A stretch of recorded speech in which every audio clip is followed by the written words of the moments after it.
उन्हाळ्यात कलिंगडाचे भाव गगनाला भिडलेले असतात, मात्र सीझन असूनही किरकोळ भावात कलिंगड विकले जात आहेत. दरवर्षी प्रति किलो 10 ते 12 दरानं विकला जाणारा कलिंगड आज केवळ 1 ते 2 रुपये प्रति किलो या दरानं विकला जातोय. तर या सगळ्या घटनेचे मोठे पडसाद आता उमटताना दिसतात, कारण कलिंगडाचा बाजारभाव खूपच कमी झालेला आहे. 10 ते 12 रुपये किलो या दरानं विकले जाणारे कलिंगड केवळ 1 ते 2 रुपये किलो दरानं विकला जातोय. जो कलिंगड़ 7 रुपए किलो से लेके 12 रुपए 15 रुपए किलो बिक रहा था बाजार पेट के अंदर, लेकिन आज ये 4-5 दिन हुआ उस बाजार पेट में ऐसी हालत हो गई कि बाहर का उठाव नहीं हो रहा है, तो उसके लिए जहाँ भी शेतकरी का माल उठाव नहीं हो रहा है. जो बाजार में माल हमारा जो जा रहा था शेतकरी भाइयों का, आज 20 रुपए 30 रुपए 50 रुपए 60 रुपए 100 रुपए 150 रुपए 200 रुपए कैरेट बिक रहा है कैरेट. जबकि जो पट्टी हो रही थी उनकी 50-60 हजार 70 हजार रुपए.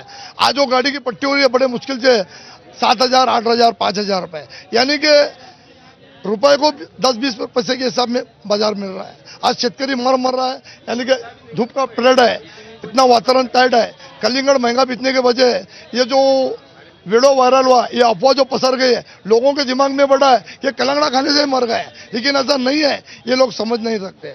कलिंगडाला एकरी 1 लाख रुपये खर्च आहे. आता सध्या लेबरची पण पगार निघत नाही अशी कंडिशन आहे. हां, एकरी 10-20 हजार पण होणार नाहीत. हां, किती कलिंगड आणलाय बाजारात, किती अपेक्षा होती? आता 1-1.5 एकराचा प्लॉट तोडून आणलाय. 10-20 हजार पण पट्टी येणार नाही आता. लागवडीचाही खर्च येणार नाही त्याच्यात? नाही, रोपांचा पण खर्च निघत नाही. उन्हाळ्यामध्ये आम्ही 100-150 केळा 50 केळा विकणारा माणूस 10-5 कॅरेट विकत नाही. त्यामुळं ते व्हिडिओ व्हायरल झाल्यामुळं सगळं गिऱ्हाईक हेच सांगते की ते कलिंगड खाल्ल्यामुळे असं झालंय. ते तसं काय पण नाही, ते विषय वेगळा होता त्यांचा. पुणे जिल्ह्यात चिमुरडीवरच्या